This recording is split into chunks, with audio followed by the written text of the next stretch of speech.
todos muito bem-vindos, né, alunos do Inglês. Vamos a Deus que nos abençoe nessa noite, que Ele possa trazer temas, né, e situações que nos façam refletir, né, sobre a vida, sobre a vivência cristã. Né?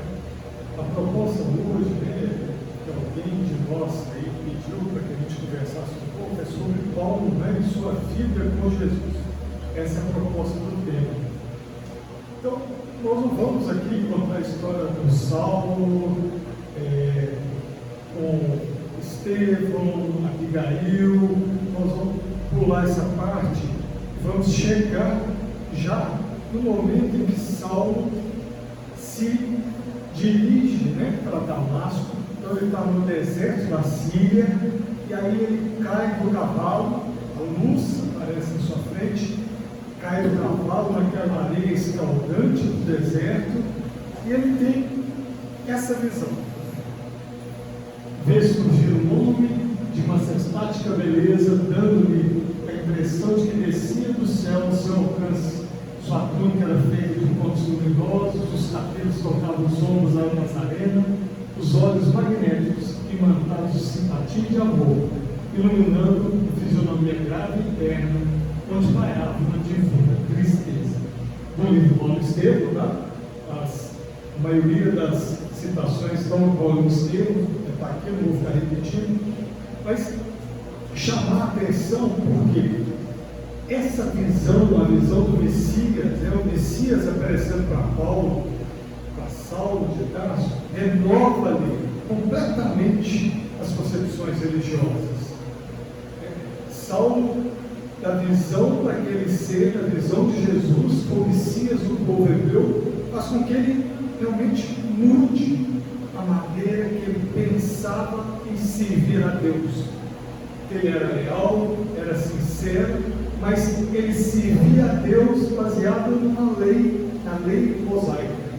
Quando ele vê o Messias, e ele percebe que o Messias vem, aproxima-se dele, ele realmente modifica as suas concepções. E aí a gente vai ver um Saulo orgulhoso, fariseu, de repente vira para esse homem e fala uma frase: que quereis que eu faça? Essa é a frase: que quereis que eu faça? E aí Jesus o encaminha para a cidade. Saulo cego vai ser atendido por outro emissário do Senhor, Ananias, que através de um passe retoma a visão de Saulo, mas muito mais do que isso, leva Saulo ao culto no lar, na casa de uma lavadeira, onde pessoas extremamente humildes e simples repartiam o pão e a água. E Saulo fica impressionado com a característica humilde, mas a afeição, o amor fraterno entre eles, coisa que ele não via nas sinagogas enquanto fariseu. Então aquilo traz um impacto muito importante para Saulo, e ele vai procurar o seu grande mestre, Gamaliel, também fariseu, que diante do contato com os homens da casa do caminho, principalmente Pedro e os outros apóstolos, recebe cópias do Evangelho e se converte ao cristianismo, entende que o Messias foi Jesus, e que o povo hebreu não entendeu. E ele procura Gamaliel, e Gamaliel diz a ele: vejo-te no futuro dedicado a Jesus com o mesmo zelo ardente com que te conheci, consagrado a Moisés. E aí Saulo recebe um presente valiosíssimo de Gamaliel, a cópia das anotações de Levi, que futuramente se transformaria no Evangelho de Levi, de Mateus. Ele ganha de presente de Gamaliel essas anotações que foram dadas a Gamaliel por Pedro.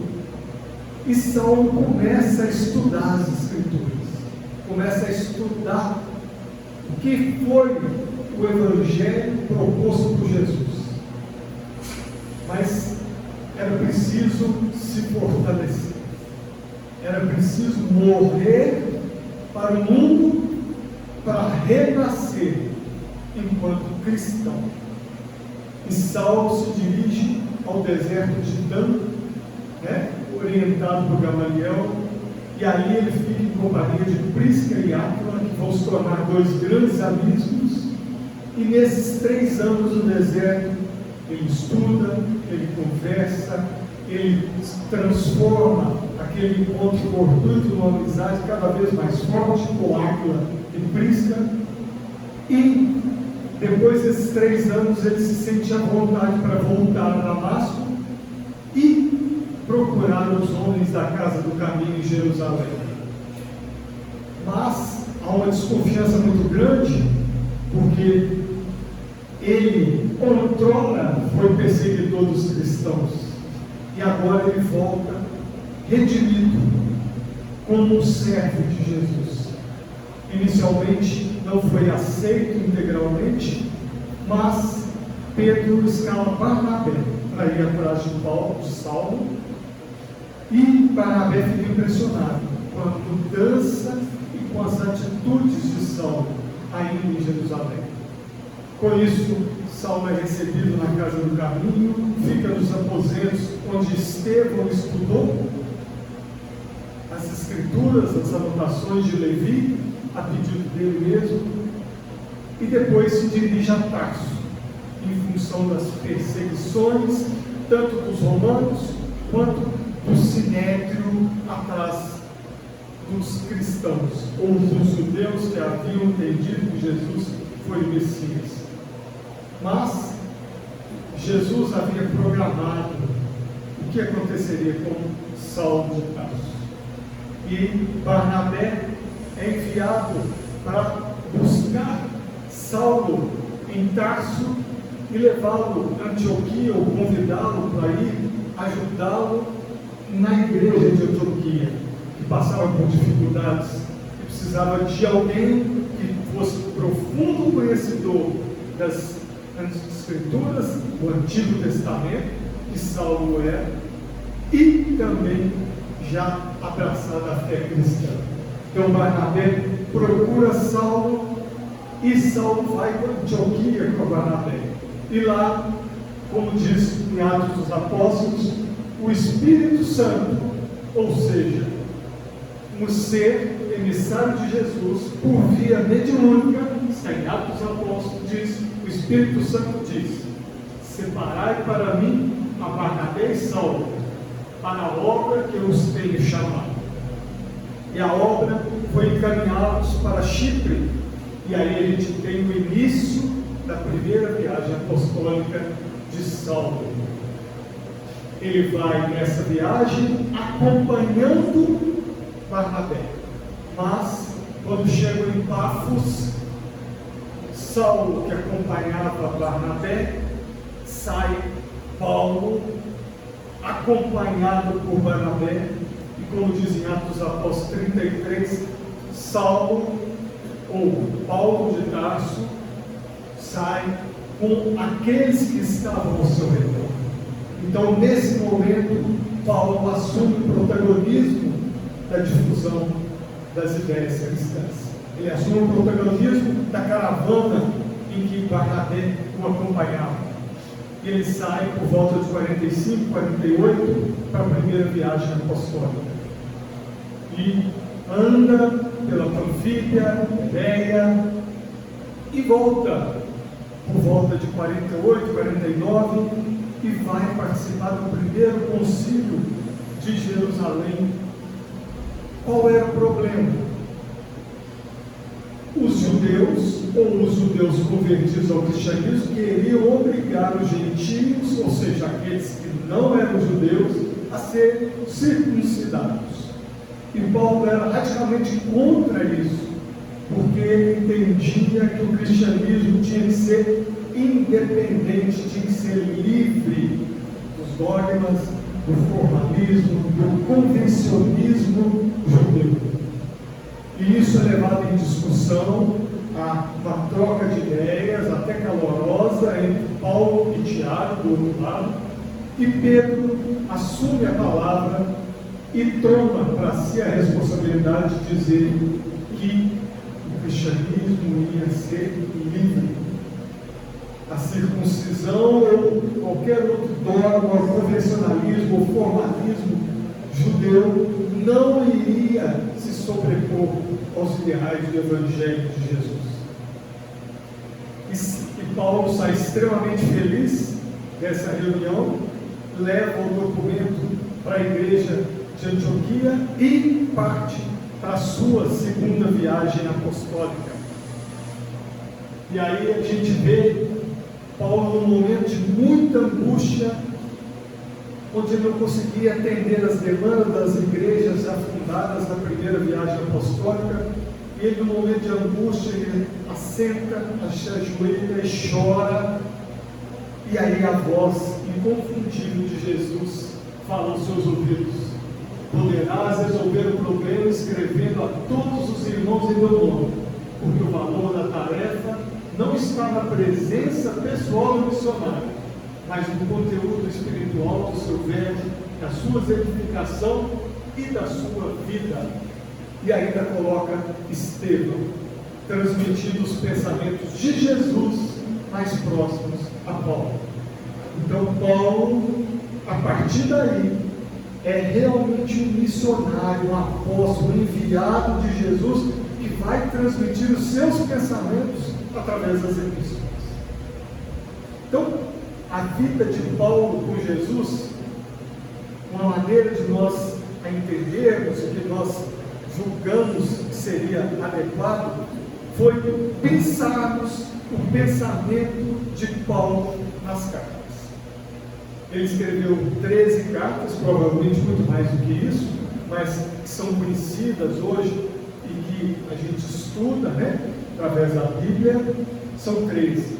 E a gente vai pensar pedacinhos dessas cartas para a gente entender um pouco, muito especialmente, como foi essa vida de Paulo com Jesus. E a gente começa na primeira.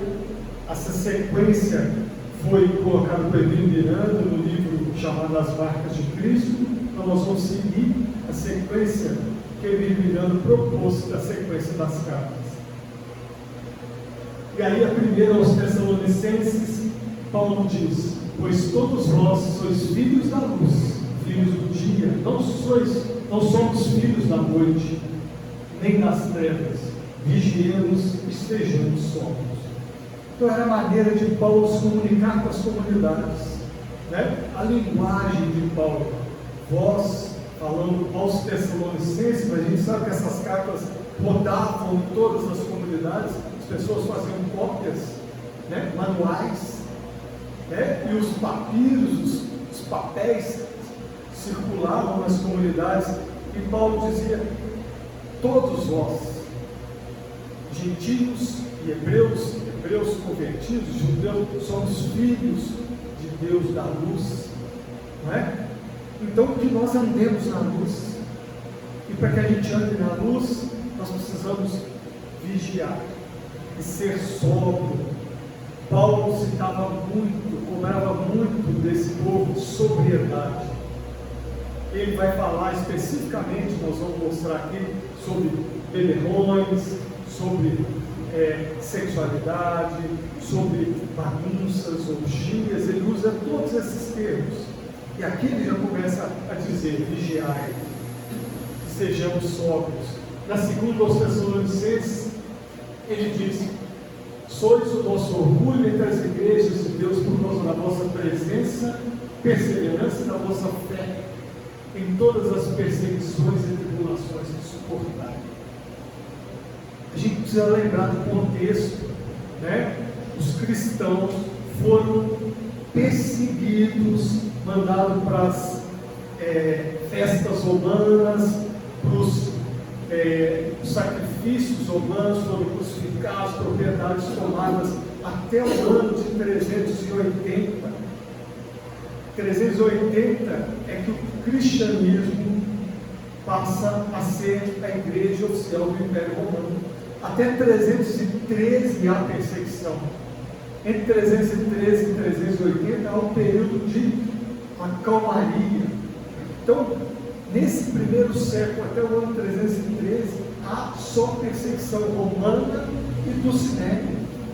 Então, todas essas comunidades cristãs eram massacradas, eram seres tirados de lá, açoitados, mortos, propriedades tomadas. Então, era um momento de muita dificuldade. E ele exortava os que seguissem firme e depois dizia: que o Senhor da paz nos conceda a paz em todo tempo e lugar. Então, Paulo tratava as comunidades com extremo carinho, às vezes com muito vigor, mas com muito carinho, com muito cuidado, como um pai tomando conta dos seus filhos espirituais. E na primeira aos Coríntios, a gente muda completamente de assunto, a gente pensou esse assunto, onde Paulo dá uma aula de mediunidade. Às vezes as pessoas perguntam: onde tem falando de mediunidade na Bíblia? Os Atos dos Apóstolos inteiros falam. E Paulo, nessa carta, ele diz aí: há diversidade dos dons, mas o Espírito é o mesmo, diversidade de ministérios, mas o Senhor é o mesmo. Cada um recebe o dom de manifestar o Espírito para a utilidade de todos. Aí ele cita os dons espirituais: dom da ciência, dom da sabedoria, dom da cura, dom dos milagres, dom da interpretação dos Espíritos, dom da profecia. Ele cita os dons. Ele já começa a nos ensinar as características da mediunidade. E aí, alguém deve ter perguntado para ele, ele diz assim: mas quem dirá como ressuscitam os mortos? Com que corpo voltam? E aí ele responde nessa carta, ele diz: semeado, corpo incorruptível, ressuscita corpo corruptível. Semeado na obscuridade, ressuscita cheio de glória. Ele segue: semeado, corpo psíquico, ressuscita corpo espiritual. O corpo psíquico, e depois ele explica: se há um corpo psíquico, há também um corpo espiritual. O primeiro, o corpo psíquico, é terreno, vem da terra. O segundo vem do céu.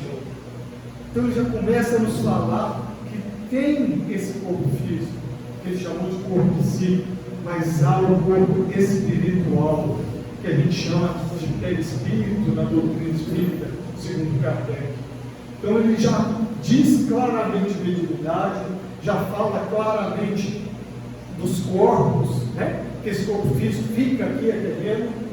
E aí, depois, a gente não poderia deixar de citar, né, o Coríntios 13, aquele hino, né, à caridade, ao amor. Eu pensei uma frase que a gente gosta muito: o amor tudo desculpa, tudo crê, tudo espera, tudo suporta. Mas o Coríntios 13 é um poema ao amor e à caridade.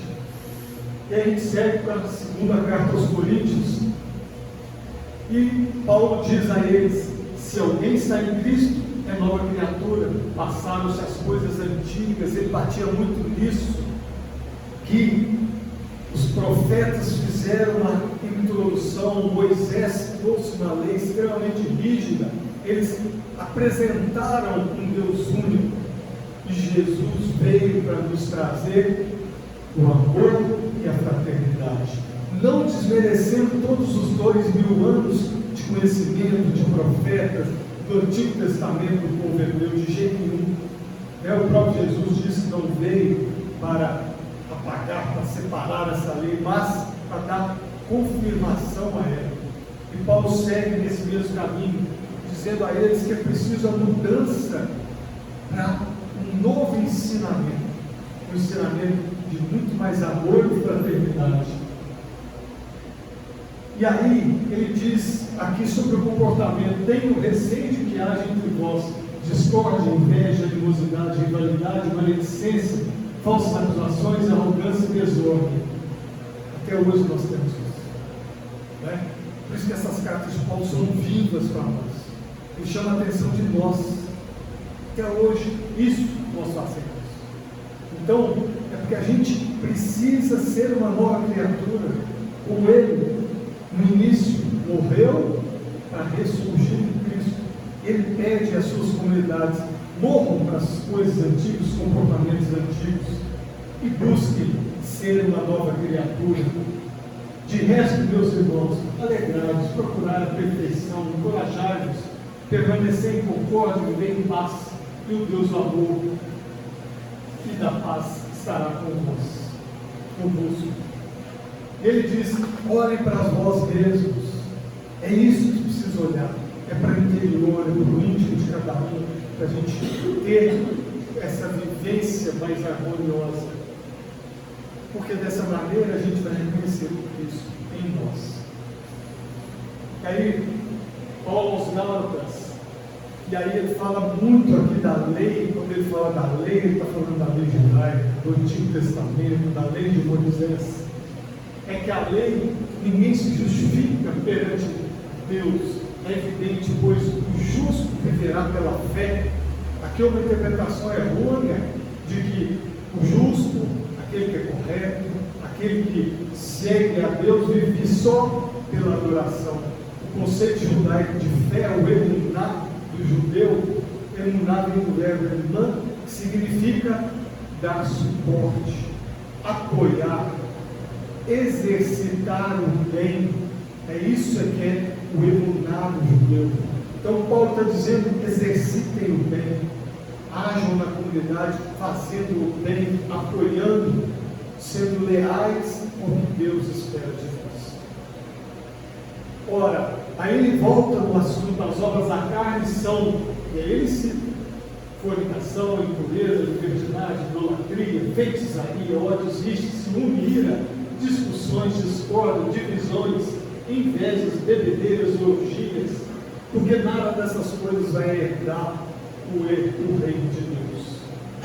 Agora ele diz: as coisas do Espírito, as coisas do bem, são benignidade, bondade, amor, alegria, paz, fidelidade, mansidão, autodomínio. Né? E aí ele completa: o que o homem semear, ele vai colher. Quem semear essas coisas vai colher a morte, a corrupção. Quem semear as coisas do bem, o fruto do Espírito, vai colher para a vida eterna. A ideia de Paulo, do comportamento cristão. Os Romanos, uma carta extremamente importante, e Paulo deixa aí: deixemos de julgar uns aos outros. Ele deixa o recado, onde a gente tem muita mania de fazer esses julgamentos. E aí ele diz: porque o povo hebreu acreditava que viria o dia da ira do Senhor desde o Antigo Testamento. E ele, profundo conhecedor da linguagem, diz: no dia da ira que se revelará o justo julgamento de Deus, que retribuirá cada um segundo as suas obras. Aí ele usa uma linguagem bonita para dizer a mesma coisa: vida eterna para aqueles que constância no bem, visam a glória, a honra e a incorruptibilidade, a ira e indignação para os egoístas e rebeldes, a verdade e submissos à injustiça. Então Paulo pede a eles que tenham um bom comportamento, sejam bons uns com os outros, porque dessa maneira estamos sendo cristãos. E ele segue aos Filipenses: não vos inquieteis com nada, confiai em Deus, apresentai a Deus todas as vossas necessidades. Apresentai a Deus todos os vossos desejos ou pedidos, mas as necessidades que o Deus, pela oração e pela súplica, porque Deus vai deixar a cada um de nós que é justo e necessário. E aí aos Efésios, Paulo chama, estáis edificados sobre o fundamento dos apóstolos e dos profetas, porque o cristianismo tem essa base judaica. O cristianismo nasceu dentro desse suporte judaico. E aí Paulo vem: esse suporte, Cristo é a pedra angular. O que é a pedra angular? É a pedra mais importante, é a pedra provada, é a pedra que sustenta tudo dessa base. Então ele chama Jesus, o Messias, como o sustentáculo de tudo, né, das nossas crenças, das nossas concepções. E uma carta extremamente interessante, diferente, né? Paulo encontra com um escravo fugido numa prisão, Onésimo, e esse escravo se converte ao cristianismo e vira um tutelado, um filho espiritual, como Paulo mesmo disse. E Paulo faz uma carta para um amigo que está em Colossos, encaminhando esse escravo: venho suplicar-te em favor de meu filho Onésimo, que gerei na prisão, não mais como escravo, mas como irmão amado. Ou seja, ele manda Onésimo para Filemão, para que Filemão o receba, não como escravo, porque para ele Onésimo não era mais escravo, mas um filho espiritual. Então, o carinho todo especial de Paulo com o ser que ele encontrou na prisão.